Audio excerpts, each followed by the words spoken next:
Saludos, queridos estudiantes de obstetricia.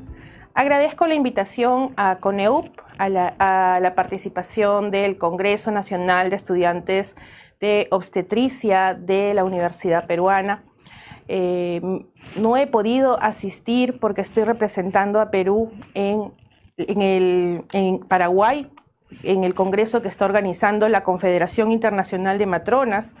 Estoy como expositora, voy a exponer sobre control prenatal ecográfico para poder reforzar la autonomía de la partería, y era fundamental mi asistencia desde este día.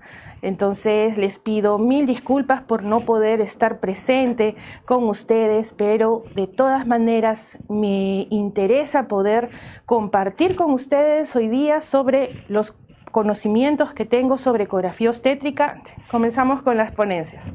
Continuando con la ponencia sobre auditoría en ecografía obstétrica, tenemos que empezar reconociendo cuáles son los componentes de la ecografía en obstetricia. Tenemos la hoja que viene con el texto, en donde tenemos la descripción de todo lo que se ha observado en la ecografía. Tenemos la fotografía o fotografías que vienen adjuntas a este reporte ecográfico, en el que a veces la mamá o a veces nosotros adjuntamos cualquier foto. Puede ser una manito que saludó, puede ser la foto de perfil como vemos aquí en la imagen, pero es importante que empecemos a que las fotos que van adjuntas puedan certificar que realmente mi ecografía está bien realizada como obstetra. ¿Cuántos de nosotros leemos solo el texto y la conclusión del reporte ecográfico? Muchos de nosotros. ¿Cuántos de nosotros sabemos interpretar las imágenes ecográficas que recibimos? ¿Cómo saber si una ecografía que llega a nuestra consulta está bien realizada? Tenemos aquí una ecografía pélvica en la cual en la primera imagen vemos a un útero en corte longitudinal al lado de una imagen de color negro. En el otro lado, al otro extremo, tenemos un útero a lo largo y una imagen en color negro en la cual muchos pensarán de que es la vejiga, pero si es que ustedes se dan cuenta en la imagen del costado, que se ve una imagen más circular, más redonda, esa es la imagen del corte transversal del útero. En esta imagen nosotros nos damos cuenta que esa imagen anecoica que veíamos en la primera imagen desaparece, y esto es porque no es la vejiga. Y aquí radica un punto importante sobre la preparación de la paciente en una ecografía pélvica y cuántos ecografistas realmente respetan estos requisitos para realizar la ecografía antes que ingrese a realizarse el procedimiento. La imagen que tenemos aquí, antes de que pase a la siguiente diapositiva, no es una vejiga, es un quiste anexial, ¿no? Tenemos ahí un quiste que es tan grande que puede darnos la imagen sugestiva de una vejiga y hacer que ecografistas con poca experticia puedan quizás pensar que no tiene ninguna patología y asumir de que es una vejiga cuando realmente es un quiste grande de anexo. Tenemos aquí una imagen en corte también longitudinal a lo largo del útero, en que se ve tanto el cuerpo como el cuello uterino y la vagina, y también se delimita con bastante claridad el endometrio. Para nosotros tener esta imagen clara del útero, necesitamos que la vejiga, que sí es la imagen tipo una bolsa de color negro, que nosotros llamamos en ecografía anecoico, que se ve arriba, sobrepase el fondo uterino. Donde tiene la flechita amarilla, ese es donde acaba el útero, ese es el fondo uterino. La vejiga tiene que ir más allá de ese fondo uterino para yo saber de que realmente voy a observar con claridad el útero y que lo que estoy viendo no es un quiste anexial, sino realmente es la vejiga. Entonces tenemos que ser muy observadores en ecografía obstétrica o ginecológica. Tenemos Esto como un consejo. Realmente todos los que se dedican a ecografía, cumplir con el requisito de que la paciente espere el tiempo adecuado antes que ingrese a hacer una ecografía pélvica. Y nosotros, que somos los que recibimos la ecografía en la atención, en la consulta, verificar que realmente esa ecografía pélvica cumpla con que la vejiga sobrepasa ese fondo en la fotografía. Si es que nosotros vemos, como en la primera imagen, que la vejiga se quedó a la mitad de camino del útero, nosotros tenemos que exigir que realmente le hagan la ecografía bien, porque al momento de que hacen el corte transversal y quieren buscar ovarios, quieren ver si la paciente tiene quistes, si es que es una paciente que no es delgada, no se va a poder observar con claridad todo el estromo ovárico. Entonces es importante cumplir con el requisito previo. En cuanto a lo que es la ecografía transvaginal, un error común es que confundan las asas intestinales con los ovarios.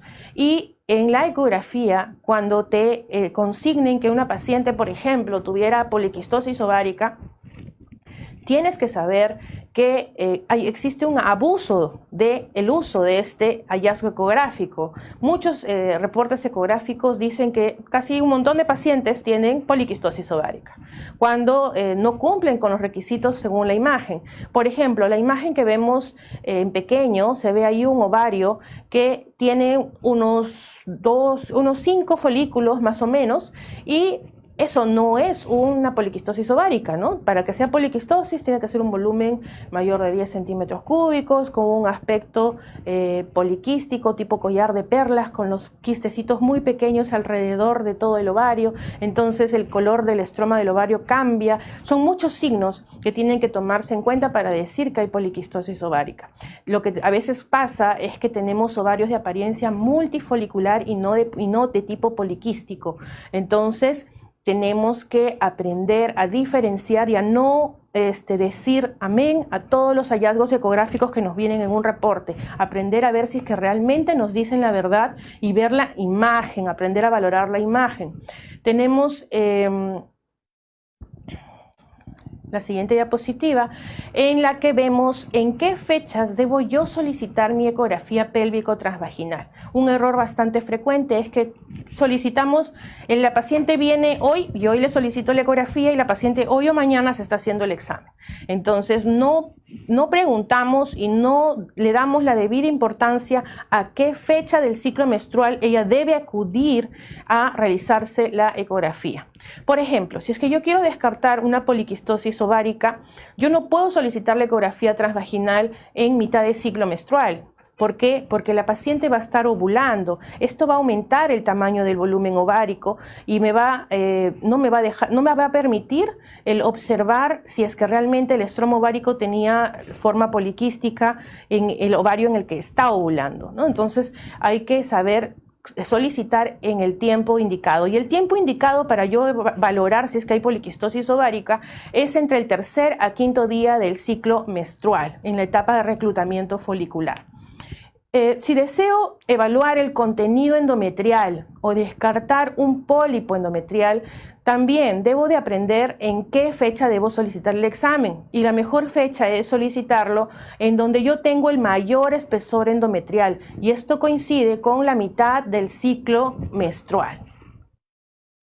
En cuanto a lo que son trompas uterinas, dejar en claro que las trompas no son visibles en el estudio ecográfico. Tampoco se puede evaluar la permeabilidad tubárica, algo que he visto que solicitan, y por ecografía eso no se puede ver. Si ustedes quieren evaluar permeabilidad tubárica, eso se ve por una histerosalpingografía, que son rayos X con un contraste. Las trompas uterinas se pueden ver si es que existe una patología de fondo. Por ejemplo, en estos casos, en la imagen superior tenemos una trompa con contenido anecoico en su interior. Tenemos en la imagen inferior una trompa flotando con contenido anecoico negro que está circundante a la trompa porque ha habido un quiste que se ha roto. Entonces, cuando nosotros veamos la trompa uterina, vamos a poder verla, pero cuando existe patología de fondo, no cuando está sana. Entonces, ¿cómo yo utilizo esto? Cuando yo vea un reporte ecográfico que diga que está viendo las trompas en buen estado, permeables, sabemos que nos están mintiendo o que no saben hacer ecografías. Asimismo, si es que hacemos las ecografías, tenemos que ser responsables y que si no vemos la trompa, colocar trompas no visibles en nuestro informe ecográfico. Significa que están en buen estado. Eso en cuanto a algunos consejos de ecografía ginecológica. Vamos a pasar a ecografía de primer trimestre. Lo más común es que miden de forma incorrecta el saco gestacional. Por ejemplo, tenemos aquí dos imágenes de saco gestacional alargados y a veces, como en la primera imagen, miden en el mismo saco 3 mediciones para sacar un promedio. O en otros casos, como en la siguiente imagen, miden la medición más larga del saco. ¿Y qué sucede si en esta segunda imagen el saco gestacional o esta gestante tuviera 5 semanas y como yo estoy tomando la medición más larga, me puede arrojar el ecógrafo 6 semanas, porque estoy tomando la medida más larga? Con 5 semanas, esa gestante, ese saco gestacional todavía no va a tener embrión. Y yo voy a pensar, voy a asumir que la edad gestacional que tiene esa paciente es la que me da el ecógrafo, es decir, 6 semanas. Puedo inducir a un error de manejo cuando llegue la ecografía a manos de quien realiza la atención, porque va a asumir que tiene 6 semanas, que el embrión todavía no ha aparecido y quizás esa gestación culmine en un AMEU por el manejo de una gestación anembrionada, cuando realmente se debió esperar unas semanas para que pueda aparecer por fisiología el embrión a la siguiente semana. ¿Cómo es que debe de medirse correctamente el saco gestacional? Tenemos aquí en esta imagen un saco a lo largo y luego se gira 90 grados para tomar un corte transversal. Se toman las mediciones de las 3 medidas en esas 2 fotos, es decir, que cuando yo veo una imagen de medición de saco gestacional, tiene que haber 2 fotos del saco, un corte a lo largo y un corte transversal del saco.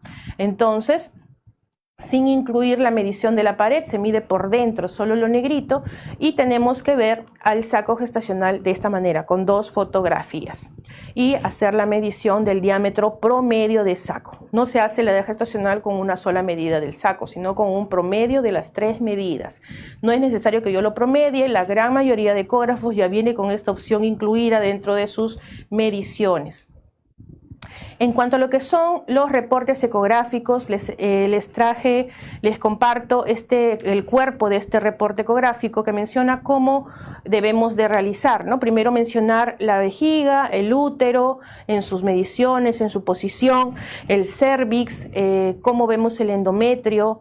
Y aquí en endometrio es importante recalcar que si es que la paciente está embarazada, no solamente colocar que el endometrio está desvisualizado, que vemos el saco, sino colocar en dónde está el saco gestacional, porque muchos no lo colocan. Cada vez los reportes ecográficos tienen menos palabras y solamente hacen mediciones, cuando es importante la descripción. El saco gestacional tiene que consignarse en dónde está implantado, si es que está en el tercio inferior del cuerpo de la cavidad endometrial, en el tercio medio, o quizás está en el fondo, porque la viabilidad del pronóstico de esta gestación es distinta dependiendo en dónde está localizado ese saco gestacional. Si es que no ven el embrión y ustedes saben que esa paciente tiene menos de 6 semanas, consignen por favor que no se ve el embrión por la precocidad de la gestación, para evitar estos malos manejos. En algunos lugares inclusive lo hacen a propósito para poder culminar eso con un AMEU, culminar esa gestación con un AMEU por el tema económico. Entonces hay que tratar de cuidar y salvar esas vidas que quizás puedan tener un mal manejo por algunos pseudo profesionales. En cuanto a lo que es el embrión, ese embrioncito que aparece, parece que es muy fácil de medir, porque simplemente es una distancia.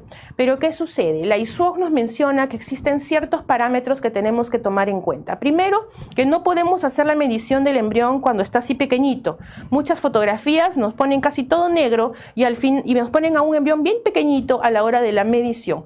Nosotros tenemos que saber que el embrión tiene que magnificarse, tiene que hacerse zoom para que nosotros podamos medir al embrión. Como ustedes ven ahí en la pantalla, el embrión está ocupando casi gran tamaño de la fotografía, y además de eso, si se percatan, el embrión se encuentra horizontalizado, echado. ¿Para qué? Para que los ecos de ultrasonido puedan llegar a toda la extensión de su cuerpo, porque si es que el embrión se encontrara paradito de esta manera, ¿qué sucede? Estaríamos de que los ecos de ultrasonido llegarían solamente al área de la cabeza y no llegaría a la zona caudal. Y eso limitaría y reduciría el tamaño de la longitud corononalga y por ende reduciría también la edad gestacional promedio. Entonces es importante cumplir con estos pequeños detalles a la hora de medir la longitud corononalga, ya que la ecografía del primer trimestre es la más importante, con la cual nosotros basamos todo nuestro promedio para realizar nuestra atención prenatal.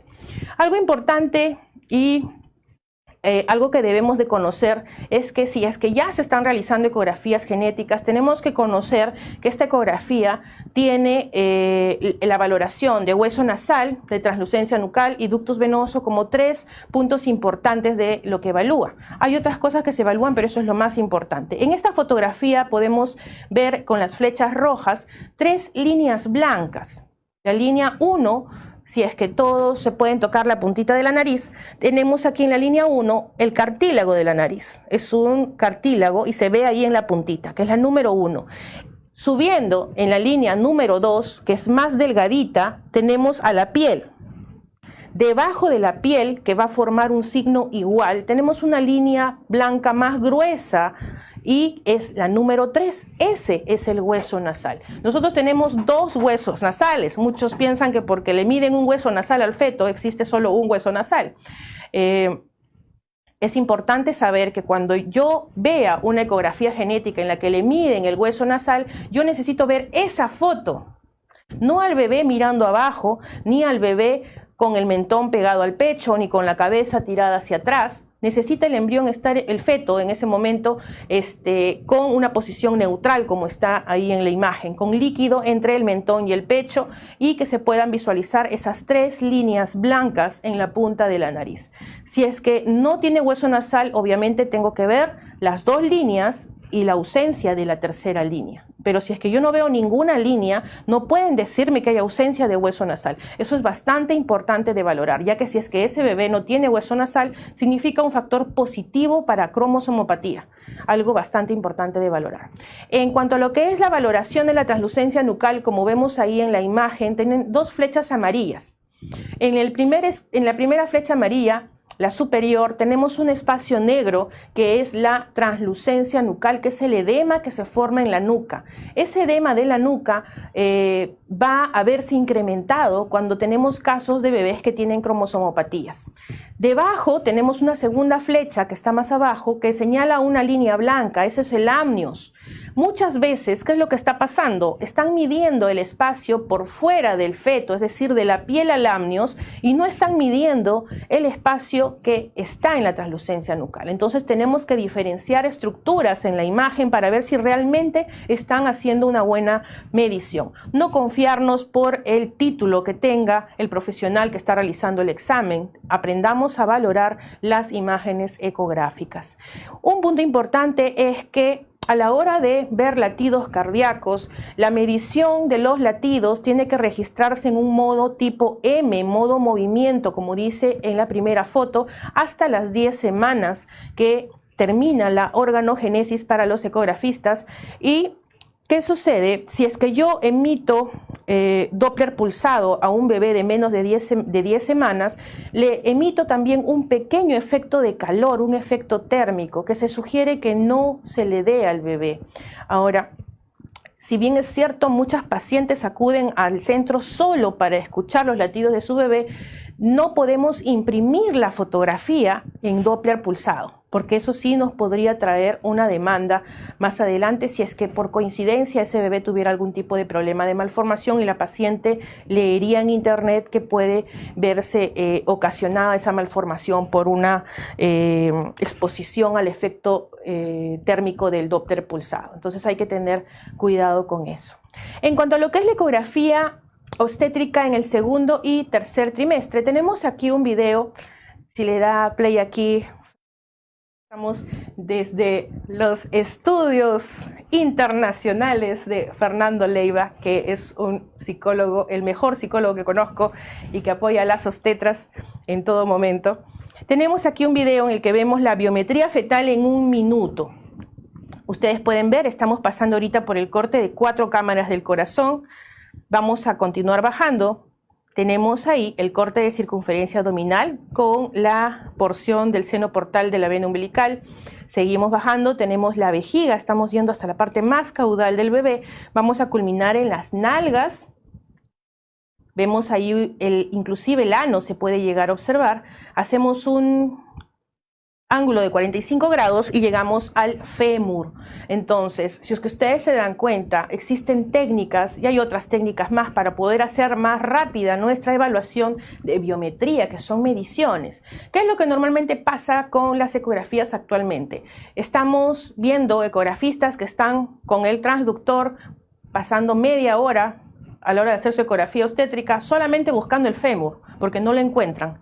Entonces, tenemos que reducir el tiempo de esta biometría fetal, que lo que hace son medir estructuras, y aumentar el tiempo en la valoración anatómica. Eso es nuestro rol formador como asociación y es lo que estamos haciendo a nivel nacional con el diplomado que estamos dictando. Tenemos muchas obstetras en formación, obstetras con diplomados que han llevado, hasta especialistas que están llevando nuestros cursos, porque lo que queremos hacer es enseñar con ese amor hacia las obstetras, sin egoísmos, ¿no? Y poder desprender de todo lo que quizás hemos aprendido en todos estos años. Algo que también tenemos que aprender a valorar en una ecografía de este tiempo es si es que han medido bien un diámetro biparietal o no. Como en esta imagen tenemos que la cabeza se ven unas líneas, pero no vemos ninguna flecha. Algo importante que tengo que observar es si es que a la hora que miden un diámetro biparietal se llega a observar el signo de la flecha. ¿Y cuándo es que veo la flecha? Aquí. En esta imagen observamos el signo de la flecha que está formado por los tálamos. Tenemos que ver esa cajita negra que se ve casi en uno de los lados, que es el cavum septipellucidi. Y esto es lo que nosotros llamamos el corte transtalámico. En este corte es que nosotros realizamos el diámetro biparietal. Quien no sabe realizar un corte transtalámico, dudo mucho que pueda realizar los otros cortes de ecografía obstétrica. Entonces, ecografista que te manda una fotografía de su corte transtalámico como este, significa que sabe tomar ecografías. Entonces, hay que aprender a exigir calidad. Esta es la forma de cómo se hace la mesuración del diámetro biparietal. Y de igual manera de la circunferencia cefálica, que lo hacen por fuera del cráneo. En cuanto a lo que es circunferencia abdominal, si bien es cierto, muchas veces no nos adjuntan la foto, pero no debemos de permitir que se vea ni el pulmón ni el riñón, y debe de verse el estómago, debe verse la columna vertebral y el seno portal de la vena umbilical. También la circunferencia debe hacerse por fuera de la piel. En cuanto a lo que es fémur, es importante que dejemos de ser monofemorólogas y midamos ambos fémur. Es importante eso, y no hay mucha teoría aquí porque es una distancia. Lo que sí es importante es que midamos ambos fémur y que se vean con claridad los extremos. En cuanto a lo que es placenta, saber de que la placenta está insertada normalmente si es que tiene más de 5 centímetros del orificio cervical interno al borde placentario. La evaluación se hace por vía transvaginal, de preferencia es la mejor vía para poder visualizar en este trimestre, y tenemos que ver con claridad, como vemos aquí en esta imagen, la longitud del cuello y el borde de la placenta, porque si no, no podemos decir a ciencia cierta que estamos con una placenta previa, por ejemplo. En cuanto a lo que es líquido amniótico, saber de que el pozo mayor debe ser de 30 a 80 milímetros, el índice de líquido amniótico de 70 a 220 milímetros, y que a la hora de hacer la medición tener mucho cuidado en no presionar el abdomen de la paciente, porque eso reduciría el tamaño del pozo, ni tampoco hacer ninguna angulación a la hora de hacer la toma del pozo, porque eso aumentaría el tamaño del pozo. Entonces, asimismo, poner la ventana Doppler en los pozos para verificar, como ustedes ven en la imagen, en la última, de que no sea cordón umbilical lo que está en el fondo de ese pozo, porque a veces se ve negro, pero uno pone el Doppler y hay un cordón umbilical en ese pozo, lo que eliminaría ese pozo para poder ser tomado como confiable. Y la medición es de manera vertical. Este es el cuerpo de un reporte obstétrico, lo dejo para que lo puedan compartir en el CD al final del congreso. Y a la hora de colocar la conclusión, colocar siempre gestación única activa, no coloquen 22.6 por favor, porque los días no es un sistema decimal, no hay 22.8 ni 22.9. Explicarlo completo, 22 semanas con 6 días por biometría fetal, y siempre colocar la valoración del percentil del peso. Para que me salga el percentil de peso, tengo yo que colocar al iniciar mi ecografía obstétrica la fecha de última regla o la fecha probable de parto en mi ecógrafo.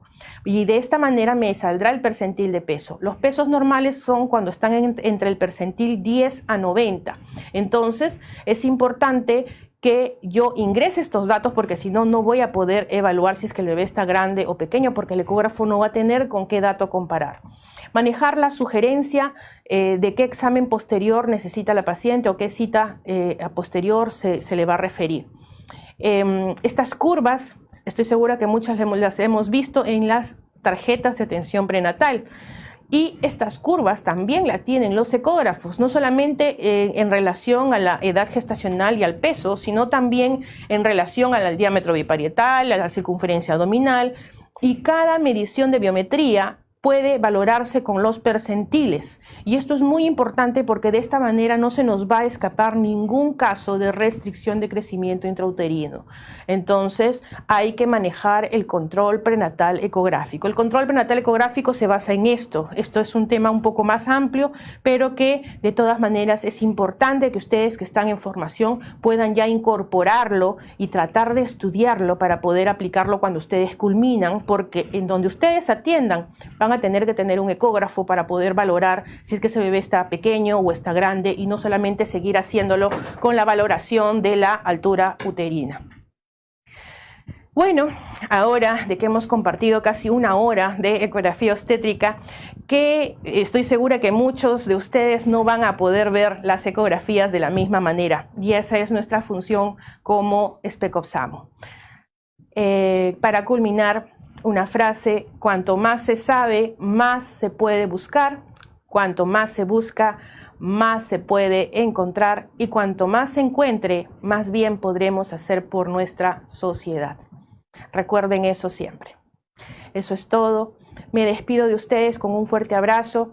Un poco apenada por no estar con ustedes de manera física, pero estoy segura que todo lo compartido va a nutrirlos a ustedes como obstetras, futuros obstetras que se están formando. Un fuerte abrazo para todos. Muchas gracias.